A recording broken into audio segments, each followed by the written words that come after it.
I think at the time of recording this video, I've probably already talked to over 1,000 software engineers. It wouldn't be an exaggeration to say this. A lot of you guys actually that I've talked to are actually quite smart. You are working at places like Microsoft, Google, really just top tier companies in general. And from the outside view, it looks like all of you have everything figured out. You're crushing it. You're making a great salary that most people will actually pretty much only dream of, right? But end of the day, whenever you guys get on these calls and talk to me, and whenever we just have a heart-to-heart conversation, I hear something completely different. I mean, beneath the surface, I feel like there's just feeling of being stuck when I talk to a lot of you. And more like being drained, unfulfilled. And it's this very strange paradox because you already have all the trappings of success, but you still feel actually trapped, as weird as that sounds. And I realized after having so many conversations that a high salary actually isn't even close to being a measure of one's wealth. And of course, this was true for my own case, as many of you know, but after talking to a lot of you, this really just drilled it in for me. And it's not anything other than just a bar of a comfortable cage. And if this at all sounds familiar to you, then I really think that this video is going to be exactly for you. And I should say this conversation is really going to be exactly for you. Because we're going to talk about why that feeling is very much real and why, paradoxically, you are far, far richer than you might think. Now, people talk about what's referred to as the golden handcuffs, right? And I talk about it a decent amount of time too, and it's become a little bit of a cliche, I would say. But it's actually a cliche because it is very much true. You see, that exact paycheck, the one that hits your bank account every 2 weeks, that is what is actually keeping you stuck. Because it's predictable, it's safe, and it's designed to be just comfortable enough that the idea of even leaving a 9 to 5 feels extremely irrational and high risk. So while your family and friends, they might look at you and say, wow, you have an amazing career, you're making so much money, you've pretty much made it, deep down you feel guilty for even thinking that, I'm going a little bit slow, I know I can do a lot more out of this, and you don't really know how to come to terms with it. Because you know that your career growth can barely even beat inflation at this current point, right? Good like owning a house in the United States especially. And you yourself feel that your spirit and your ambition are being slowly drained away, bit by bit, every Monday that comes on, by work that really isn't challenging you or helping you grow anymore. And I know this, not because I've just talked with all of you guys, but also I have lived it as well. And actually one of our students, Marco, he was in this exact same situation not too long ago. He was a brilliant software engineer from Serbia. He was making about $60,000 a year, which for his region, for Serbia, it's a lot. The average wage is probably around 400, 500 bucks. So, and I remember before he started working with me, he had an offer that would literally quadruple his income in London. And he still turned it down. When I asked why, he said that, well, everyone thought that he had quite made it, his family, his friends, wow, you're going to get this job offer. But he told me that he was just going to get into a deeper, more comfortable trap. And he did not want to do that for himself. And I think that's the first thing that you really have to get your mind around, your head around, I should say. That salary isn't a reward for your talent. It's not a reward for what you're capable of, but rather it's the company's best tool to keep your talent right where it is. Because true wealth isn't really about income. It's not about a salary. It's about having options, okay? It's about having control over your time, energy, and of course, your location. So how do you actually get these options? It's good that we're talking about them, but how do we get these, freedoms, so to say? Well, I can tell you what you shouldn't do. It's not about saving up for years until you can finally quit. It's actually about realizing that you have certain assets as of this moment that you can use to achieve these freedoms. And every single one of you has these assets because I've talked to already 1,000 of you. And the first one is going to be your mindset. Now, I know what you're thinking. Great, another mindset vid. Just listen to me. I've noticed that there's this thing called an internal locus of control, okay? It's basically like this core belief that you yourself are responsible for the outcomes in your specific life. So it's basically the opposite of what's referred to as the victim mentality. So people with this mindset are quite high agency people. And they're the ones who actually build many things. 0 to 1 founders, any type of business really. Most often than not, they're these kinds of people. And if you're currently a dev at a top tier company, guess what? You almost certainly have this exact trait. You are certainly a person like this. You're most often than not a proactive learner. You've probably read dozens of books, or you've at least gone down countless rabbit holes to solve problems on your own time. And I know this because once again, I've talked to a lot of you. Every single one of you, despite being from different places, has the very same similarities. And you don't like to be told what you want to do, right? That's not the mindset of an employee. It's the mindset of an actual founder. It's just you're currently stuck as an employee. And that mindset is your very first, and also, in my opinion, probably the most important form of any type of an asset or any type of a wealth that you have to you right now. It is, you can think of it as sort of like the engine. The second asset that you would have is the obvious one, but I think a lot of people still kind of overlook it. A lot of software engineers at least overlook it. It's interesting. Either they severely overlook it or they severely underlook it. There's no in the middle. And it would be your technical skill set. So if you try to see business from the outside point of view, or not even business, if you just try to see life from an outside point of view, right? The average person who wants to start anything, any business, any product, their biggest hurdle, their biggest concern is the product itself. How do I build this thing? Who do I get to build this thing? How much is it going to cost me?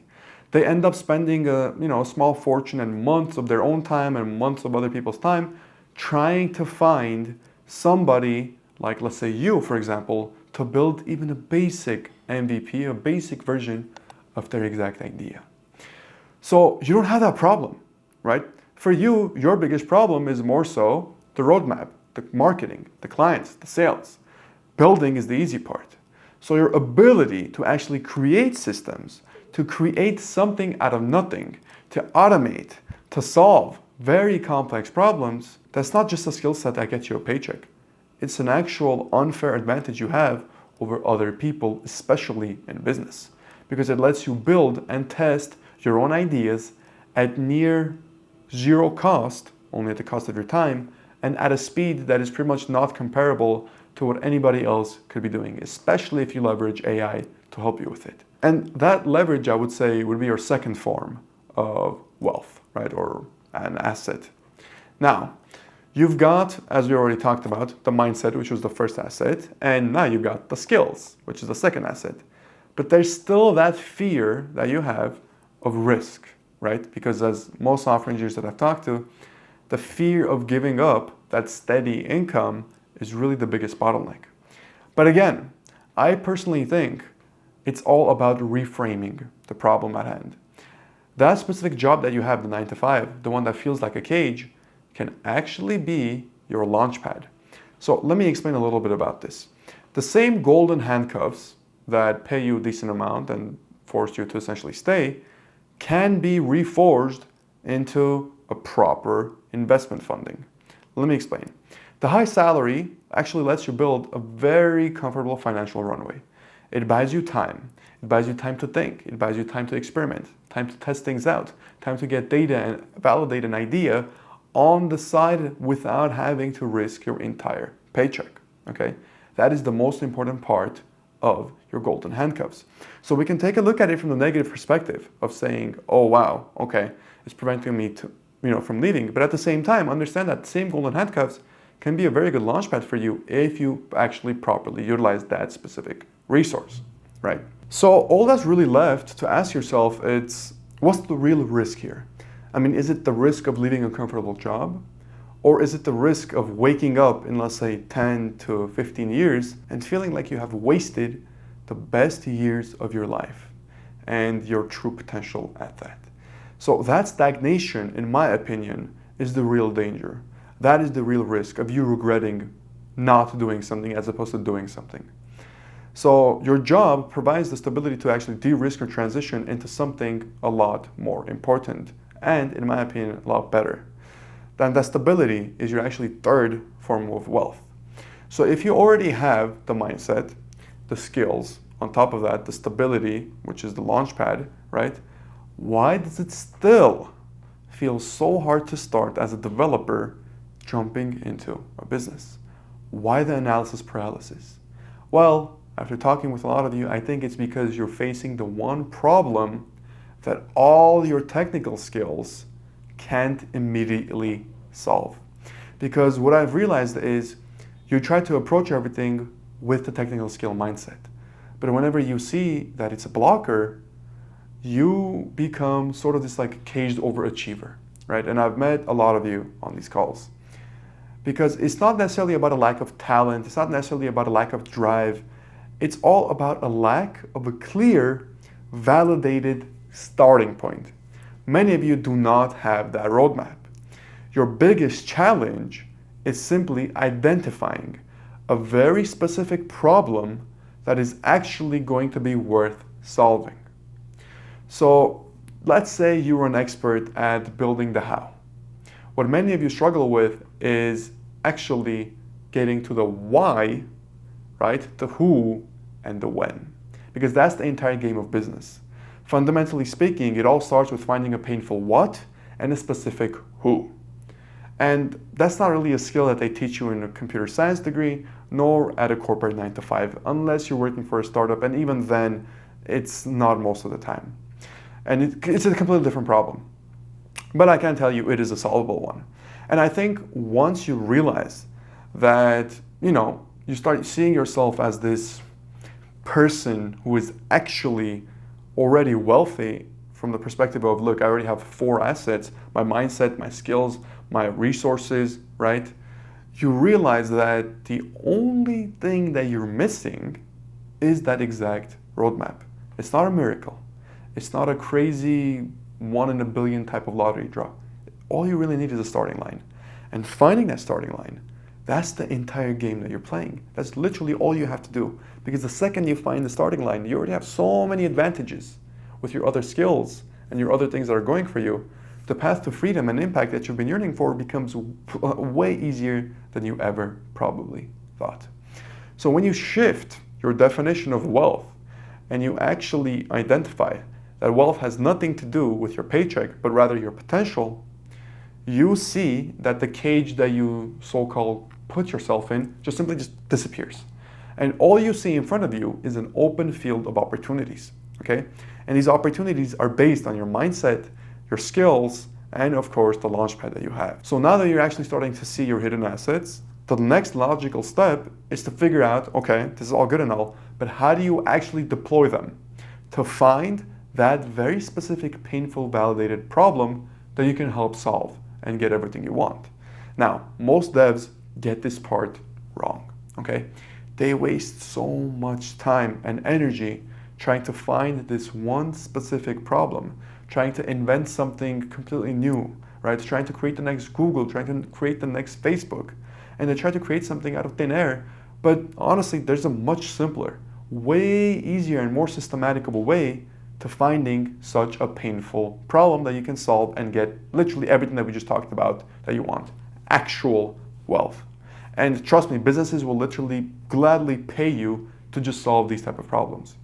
And all it really involves is looking in a few places that most individuals, especially software engineers, ignore, and deliberately so. So if you're ready to find your starting line yourself, I highly recommend that you check out this video over here, where I will go exactly and I will break down the step-by-step method to identifying your very first profitable problem. As always, thank you so much for watching and have a good one.